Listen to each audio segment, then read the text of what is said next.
Welcome back to Iran Daily Newsfeed. Last month, IDF Chief of Staff Aviv Kohavi told the Wall news site that Israel has greatly accelerated preparations for action against Islamic Republic's nuclear program. Kohavi said a significant chunk of the boost to their defense budget, as we recently agreed, was intended for this purpose. Israel has approved a budget of $1.5 billion to be used to prepare the military for a potential strike against the Islamic Republic's nuclear program. The IRI's illegitimate former president Mahmoud Ahmadinejad was forced to cut his visit to the UAE's Dubai Expo 2020 short after Emirati officials recommended he leave the country. Ahmadinejad's trip to the UAE is his first known trip abroad since he left the presidency in 2013. He was reportedly going to visit the World Fair, which is currently taking place in Dubai.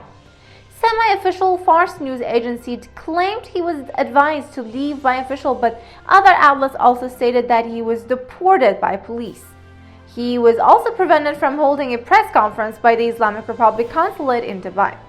His trip to the UAE was well publicized by his supporters and had sparked speculations that a foreign travel ban against him had been lifted.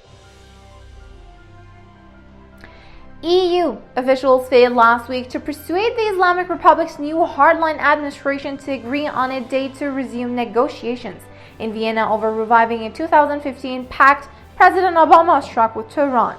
Meanwhile, security analysis reckon Iran is just a month away from being able to produce a bomb's worth of highly enriched uranium.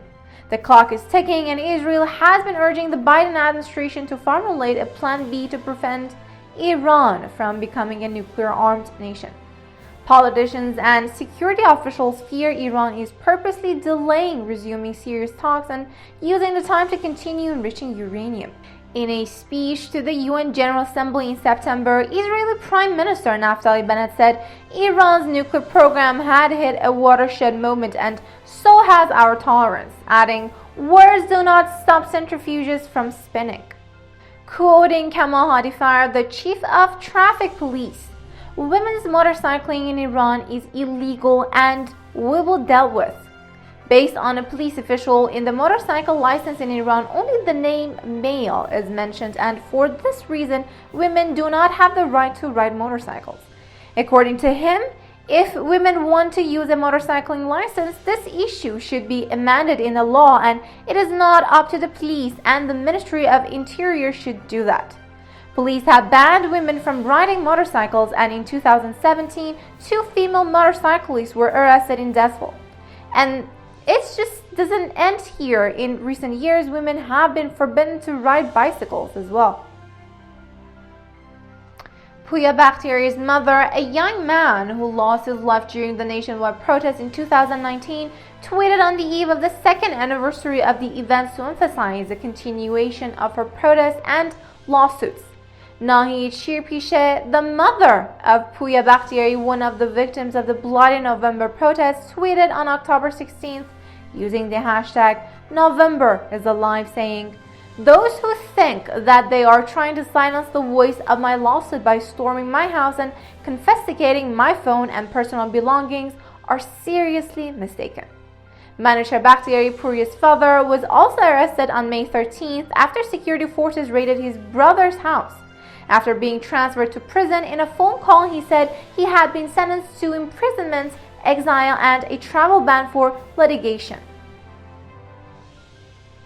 With the new members of the jury of the Tehran press and political courts, the fundamentalists once again took control of the sport.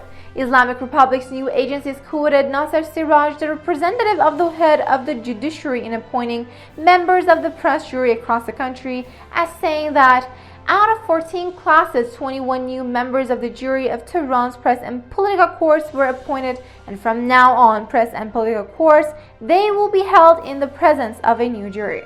After the passage of the political crime law, members of the press jury have been considered members of the political crimes jury since 2017.